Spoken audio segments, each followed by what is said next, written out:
అందరికీ నమస్తే అండి. Welcome back to tree media food.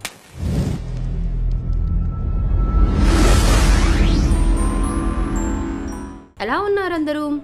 ఈరోజు నేను మీకు ఓట్స్తో ఇడ్లీ చూపించబోతున్నానండి. ఇన్స్టెంట్గా అప్పటికప్పుడు చేసేసుకోవచ్చు అనమాట. ఇప్పుడు రెగ్యులర్గా అందరూ దాదాపు ఓట్స్ని ఎక్కువగా తీసుకుంటున్నారు కదా. ఒకసారి ఇలా ఓట్స్తో ఇడ్లీ చేసి చూడండి. వెయిట్ లాస్కి కూడా యూజ్ అవుతుంది, అలాగే హెల్త్కి కూడా చాలా మంచిదన్నమాట. మరి ఇంకా లేట్ చేయకుండా ఈ ఓట్స్ ఇడ్లీని ఎలా చేసుకోవాలో ప్రాసెస్ ఏంటో స్టార్ట్ చేసేద్దామా?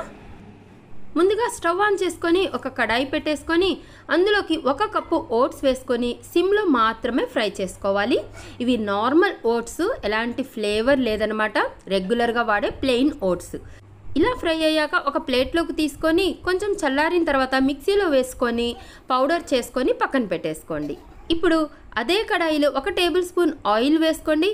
ఆయిల్ హీట్ అయిన తర్వాత 1 టేబుల్ స్పూన్ పచ్చిశనగపప్పు, 1 టేబుల్ స్పూన్ మినప్పప్పు, 1 టేబుల్ స్పూన్ ఆవాలు, 1 టేబుల్ స్పూన్ జీలకర్ర వేసుకొని అవి కొంచెం చిటపడలాడిన తర్వాత 1 టేబుల్ స్పూన్ క్యారెట్ తురుము, 1/4 టీ స్పూన్ అల్లం తురుము, 1 పచ్చిమిరపకాయని సన్నగా తరిగి వేసుకోండి. అలాగే 2 రెబ్బల కరివేపాకును కూడా సన్నగా కట్ చేసి వేసుకొని ఒక 10 సెకండ్ల పాటు ఫ్రై చేసేసి 1/4 టీ స్పూన్ పసుపు కూడా వేసేసి ఇంకొక 10 సెకండ్లు ఫ్రై చేసిన తర్వాత ఇలా ఫ్రై అయిన తర్వాత ఒక 1/2 కప్పు ఉప్మా రవ్వ, సూజీ రవ్వ, బొంబాయి రవ్వ అంటారు కదా, జనరల్గా మనం ఉప్మా చేసుకునే రవ్వ, ఇది వేసేసి సిమ్లో మాత్రమే దీన్ని ఒక 2 నిమిషాల పాటు ఫ్రై చేసేసి స్టవ్ ఆఫ్ చేసేసేయండి.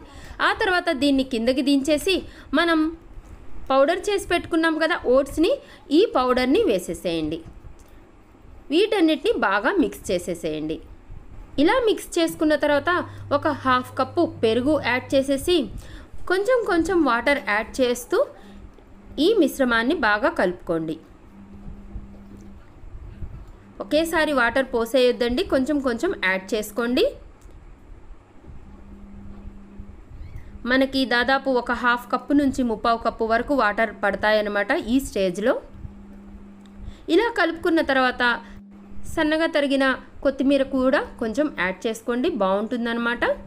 వీటన్నిటిని బాగా మిక్స్ చేసేసుకోండి. ఇలా మిక్స్ చేసుకున్న తర్వాత మూత పెట్టేసి ఒక 20 మినిట్స్ దీనికి రెస్ట్ ఇవ్వండి, పక్కన పెట్టేసేయండి. 20 మినిట్స్ తర్వాత ఇడ్లీ ప్లేట్స్కి ఇలా ఆయిల్ గ్రీస్ చేసేసుకోండి ముందుగానే. ఇప్పుడు ఇది చూడండి, టైట్గా అయింది కదా, గట్టిగా అయిందనమాట. ఇప్పుడు ఇందులో రుచికి సరిపడినంత ఉప్పు వేసేసుకొని ఇంకొంచెం వాటర్ పోసేసి దీన్ని మనం రెగ్యులర్గా చేసుకునే ఇడ్లీ పిండిలాగా తయారు చేసుకోండి. ఆ కన్సిస్టెంట్ అనేది కొంచెం పల్చగా ఉండేలాగా చూసుకోండి. చూడండి, ఇలా ఉండాలన్నమాట. ఇప్పుడు ఇందులో ఒక ఈనో ప్యాకెట్ వేసేస్తున్నాను. నాకు ఎప్పుడు చూసినా ఈ ఆరెంజ్ ఫ్లేవర్దే దొరుకుతుందండి. మీ దగ్గర గ్రీన్ కలర్ ప్యాకెట్లో వస్తుంది కదా, అది దొరికినా ఇదైనా ఏదైనా సరే వేసేసేయండి. ఈనో వేశాక అస్సలు ఆగకూడదనమాట, వెంటనే మనం ఇడ్లీ చేసేసుకోవాలి. ఇడ్లీ ప్లేట్స్లోకి ఇలా జీడిపప్పు పెట్టేశానండి, చిన్న పలుకులు పెట్టేసి ఈ పిండిని మనం ఇడ్లీ వేసుకున్నట్టు వేసేసానమాట. ఈనో వేసిన తర్వాత పిండిని వెంటనే మనం స్టీమ్కి పెట్టేసుకోవాలండి, ఆపకూడదనమాట. మొత్తం ఇడ్లీ ప్లేట్స్లో పిండి వేసేసానండి.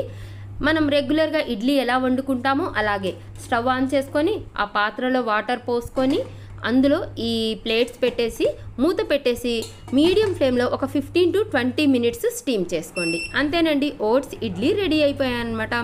మరీ వేడిగా తీయకుండా కొంచెం చల్లారిన తర్వాత వీటిని డిమోల్డ్ చేసుకోండి.